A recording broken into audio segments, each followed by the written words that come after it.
Hey guys, how's it going? Welcome to the video. My name's Jake Bruns and I'm going to be doing a 3D printing review. I'm really excited. I just got the Ender 5 Plus in, as you can see right here. It's about a 50-pound box. I just ordered it from Amazon today. I've had the Creality CR10 and I've also had the NNA8, both good printers. I wanted something with a little bit more stability, and I've heard really good things about the Ender 5. So I went ahead and bought the Ender 5 Plus, and I wanted to do an unboxing and a putting together, and then also a review on the product. And I noticed there wasn't a lot of videos out yet on the Ender 5 Plus, so this is something I've been wanting to do. I'm super excited about the big build plate. Comes with glass, also BL Touches installed on the stock printer, so you don't have to do anything with the firmware, and it should be easy to set up. So if you guys bear with me, this is my first review, and I'm really excited, and I'm gonna flash to the unboxing right now. So here we go.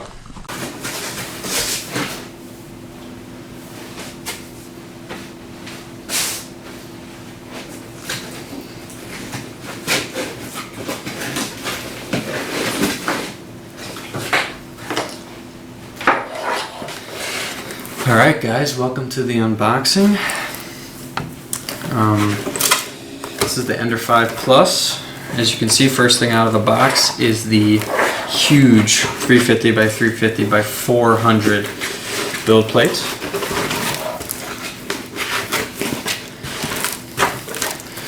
Packaged very nicely in the high density foam here. So,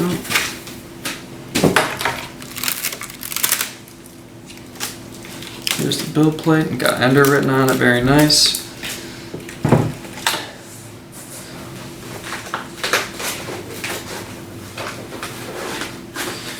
Next up, spool of filament.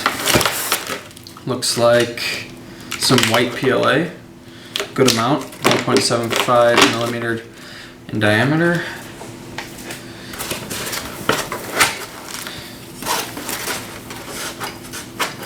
And the spool holder that'll get attached onto the frame.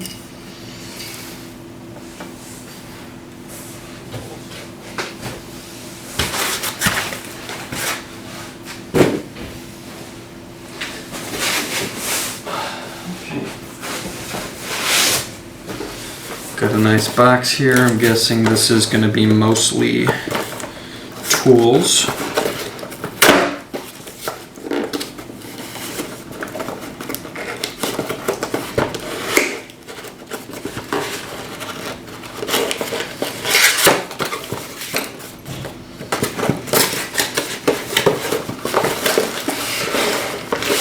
Alright, so we got power cable, plugging it into the printer. We got a box of, or a bag of zip ties and some tools. Looks like a hex wrench, or a cap screw, I can't think of the name, hex bolts, screwdriver, and then a little pin here to clean the nozzle of the extruder. So nice little set there. Here we got some bolts, washers, some screws. Got looks like some extra nozzles for the extruder. A USB cable to connect to your printer. I actually use this a lot to connect to Printerface, which is a software. I believe it is Python that allows you to talk to your printer with the computer, so you don't have to always use SD cards. Looks like this helps get your prints off. Nice little tool right here, the scraper.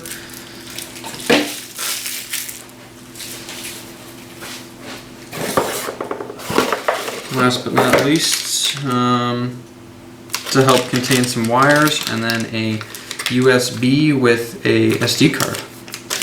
Very nice. Probably has a bunch of instructions on there. And that's it for the tools.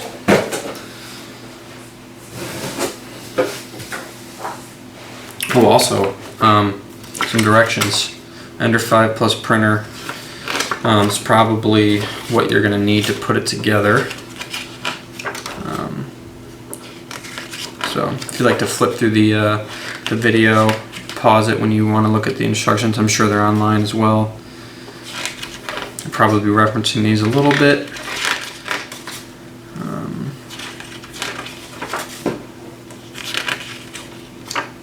So pretty detailed. Creality does usually a really good job doing this. I had the CR10 and the directions were perfect, and it took me maybe 20-30 minutes to put everything together. Alright, now to the good stuff. So here is the X. Yeah, it looks to be the X gantry. Yeah, so this will be on top of the printer, all the way at the top, and the build plate will come down from here.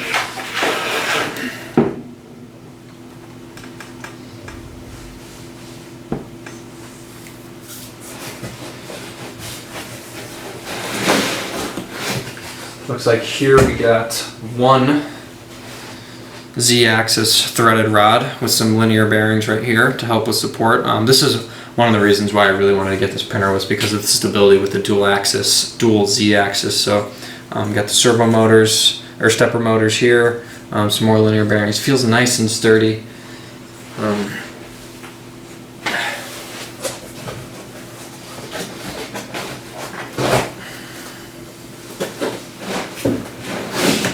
One thing I'm really interested to see here is how easy the BL Touch is going to be to set up, because I know people have had issues with that in the past. Here's another Z-axis threaded rod with the stepper motors, same exact thing, going to go on both sides.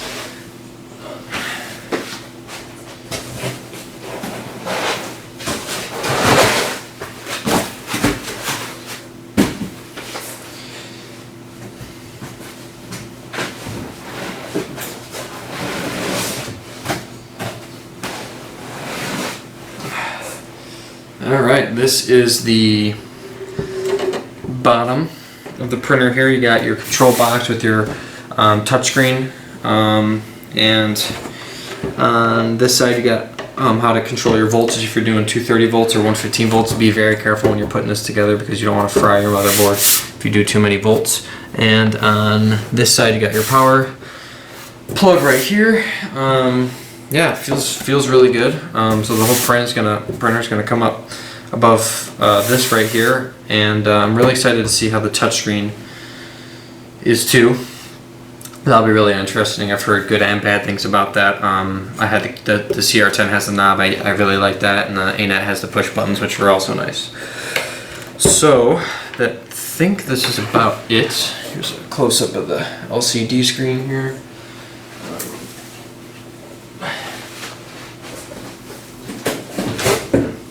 Here is some rails to attach. I think this is kind of the body of the printer.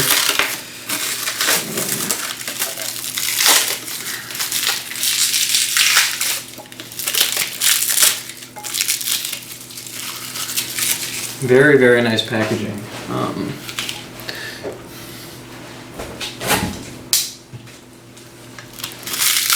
really happy Creality decided to come out with this, because I know there's been some issues with the stability of the CR10s. I know I've had issues with that. So this is, you get the same build volume, or actually even bigger than the CR10, and it has that added stability. So I'm wondering if people are going to like this more or less than the CR10.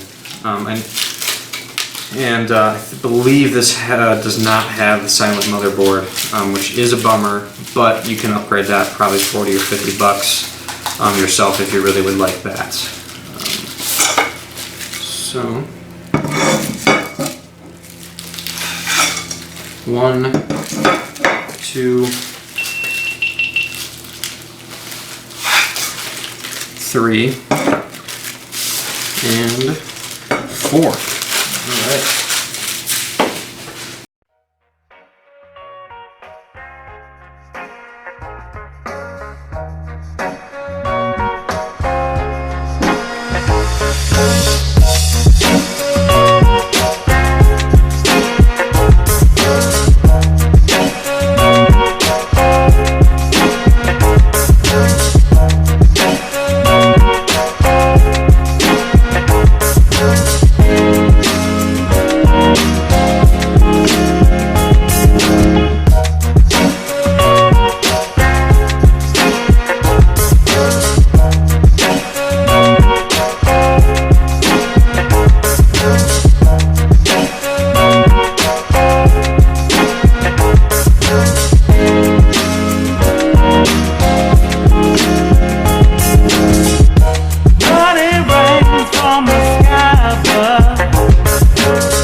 set up.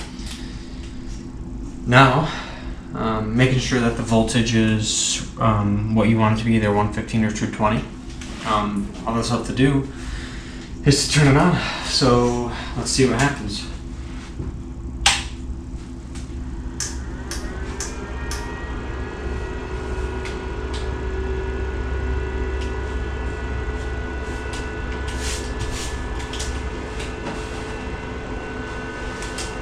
So, first things I've noticed when starting it up, LCD screen looks awesome.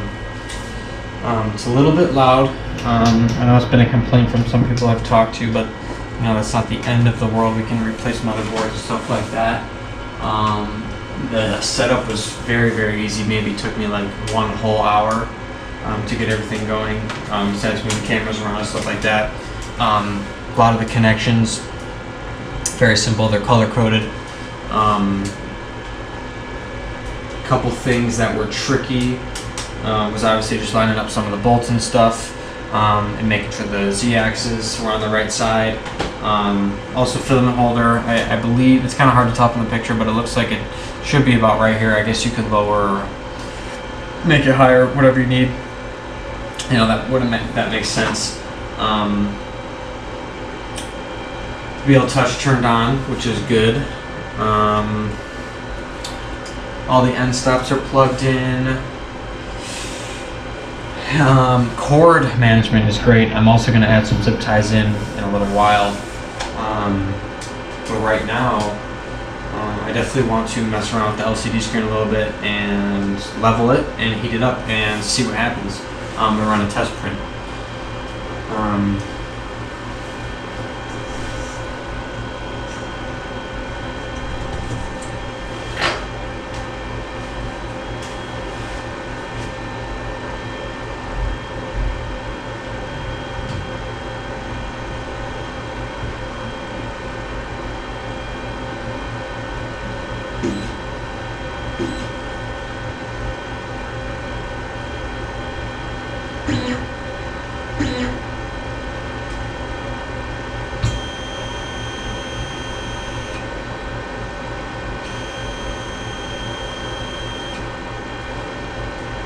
Everything is looking good. I went to the settings tab. I went to move just to make sure everything was moving the way it should be. So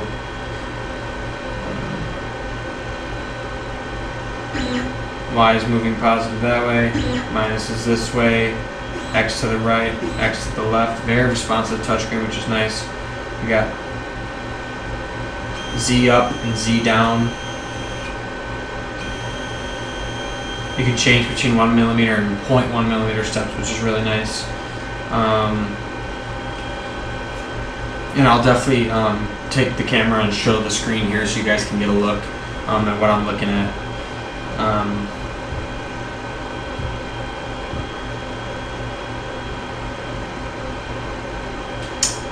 Right now I'm going to heat up the bed manually and see what happens.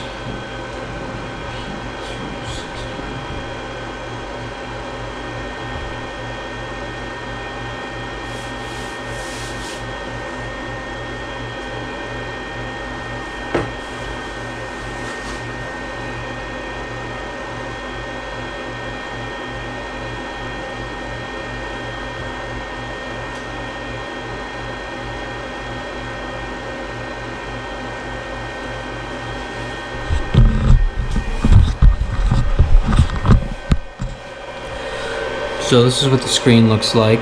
We got print, temp, and settings. Right now you can see the bed's heating up. I'm also going to heat up the extruder as well. A manual preheat. Let's try 200. That's a good even number. So you can see that. So what I was doing earlier was I was on settings and move, and this is where I was moving everything. You see you got refuel, bed leveling, disable steppers, change language, and you got printer info, which is nice. Here in temp you could do manual or you could do automatic depending on your filament, cooling, and also get rid of the fan, which is nice. And then print from your SD card. And like I said, I do also want to show how to interface print run and Pronterface with the printer, and that would be connecting this desktop to this port, I believe is right here where the SD card goes, and that printer USB cable right here. What's up guys, how's it going? It's a new day here. My GoPro guide died in the last video, so after putting the printer together and everything, you guys can see I showed you the LCD screen and stuff like that, and now that I got it up and running, let's take a look at a few time lapses of the Benchy boat, the XYZ calibration cube, and a couple other things. So here we go.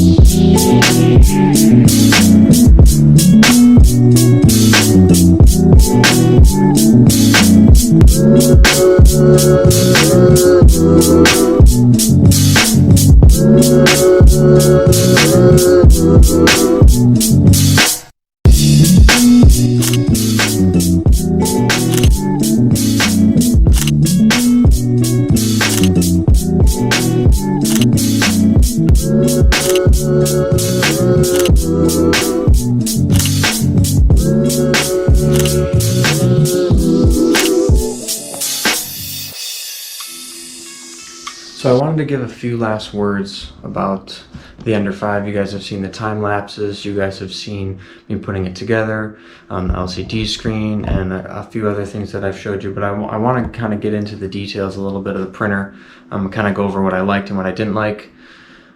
So let's start off with what I liked. So putting it together was really simple. Creality did an awesome job again with directions and just making it as simple as possible. I think really anybody that can, follow directions and be detail oriented can put this printer together.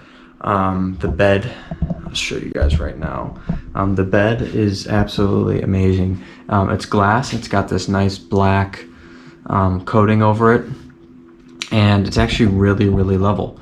I love the way it looks, and it doesn't seem to have any warping issues like some glass beds that come with printers have, and the binder clips are really nice, and just overall just feels really stable, which I like a lot. And also the BL Touch works phenomenally. So like I said, the bed's really level, so you may not need BL Touch, but it actually levels it before you print every single time. So no matter what happens right before you print, BL Touch will take the 16-point mesh and make it perfect basically, and so it can compensate for dips and valleys, which I don't think there are many, but if there are, it catches it. So as you guys could probably see in the time lapse, it levels those 16 points before it starts to print, and it's been working really well. I've heard mixed reviews about the BL Touch and setting it up, but it makes it so easy that the firmware is already in there, and auto leveling and manual leveling is really easy through the LCD screen. Other things I really like are the dual axis threaded rods. This helps with a lot of stability problems that other printers have. I also like the cable connections here and how easy it was to connect. This probably took me 5 minutes to plug everything in, and this XT60 cable it supplies a really, really strong and good connection that a lot of other printers don't have. So and this printer also has thermal runaway protection, so that's another really good thing. The one of the issues I did have, and I actually took the filament sensor off here. This is the filament sensor that the printer comes with. I was having issues with it getting stuck in there and clogging it, and then I wasn't able to feed plastic through there. And I don't see myself really ever using the filament sensor, so I took it off. It's just a few screws right here. Let's see, a few screws right here that go on here, and it's actually just a roller switch. So when the filament goes in there, presses it, you guys can actually probably see the plastic stuck in there. So that was one of the things I didn't like. And also I did have some issues with the filament. Oh yeah, as you guys can see, the filament snapped off right here. I've had a few issues with that. I'm not sure if it's the placement of the spool holder, but I definitely want to try to design something that can put it in a better place. And I also do not like that it has to pull it up and can't use gravity to help. So the extruder actually has to pull it up against gravity here and then go all the way through the Bowden extruder into here. I haven't had issues printing it, like once it's in there and everything, but getting it in there and having it not snap off has kind of been an issue. But if you get a nice spool that doesn't have any tangles in it, you should be fine. The other thing that I realized is how loud the printer is.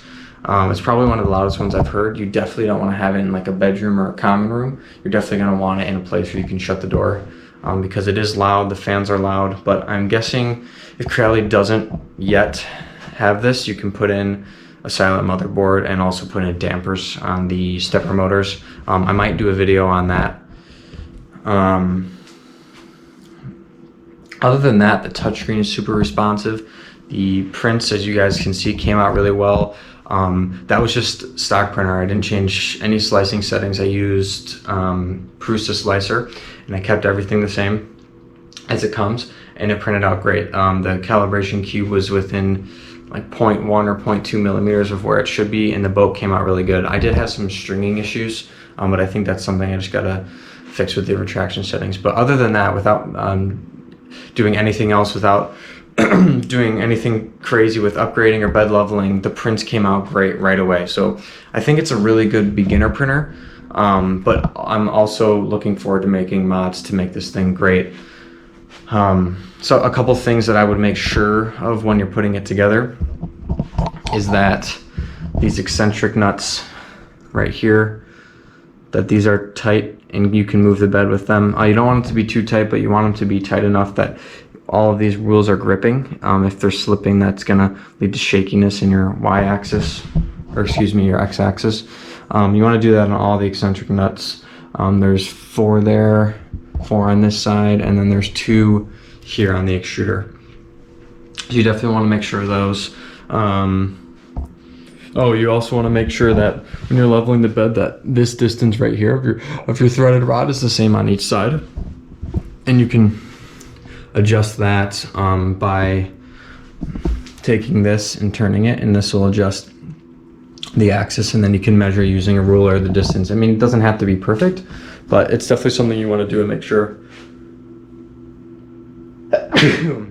Excuse me, it's definitely something that you want to do just to make sure your bed is level as possible. Like I said though, even if it wasn't level, I think BL Touch does a great job, and it's got a nice light, which is cool, and it's actually incorporated right in here, and the wire comes through and down into here. So I mean, it's literally a click of a button and a plugging in a connector, which is awesome. So Creality did a great job on that.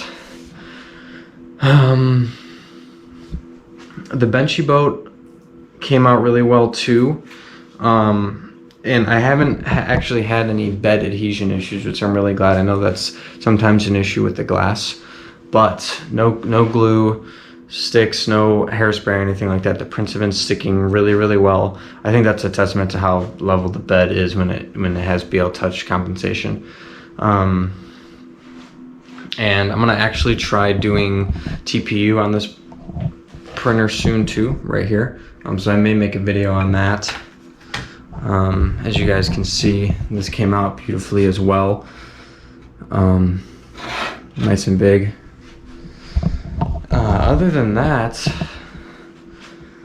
I think that's kind of my final take on the printer. I think it's money well spent. I think the build plate is worth it. I think the BL Touch install, not having to mess with the firmware, is worth it. So the extra, I believe it's 225 bucks roughly to get the Ender 5 Plus, in my opinion, from the Ender 5 is worth it. If you have the space and you want the build plate, and you're not too worried about sound, this is definitely something that I would invest in. I think it has better stability than the CR10, and I just heard great things about the Ender 3 and the Ender 5. So the fact that they can make a CR10-esque printer with as far as build plate is concerned, that's great because it has the stability, and the stuff that they do with the Enders are great. So Ender 5 Plus gets the same good review, worth the money.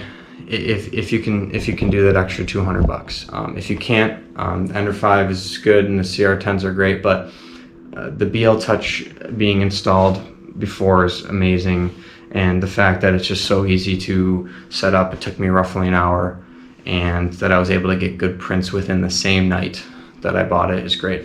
I'm gonna tweak some settings and probably do a big print soon. And let me know what you guys thought of this review. And if you liked it, please hit the subscribe button, hit the like button, and I appreciate you guys watching. So thanks. Bye.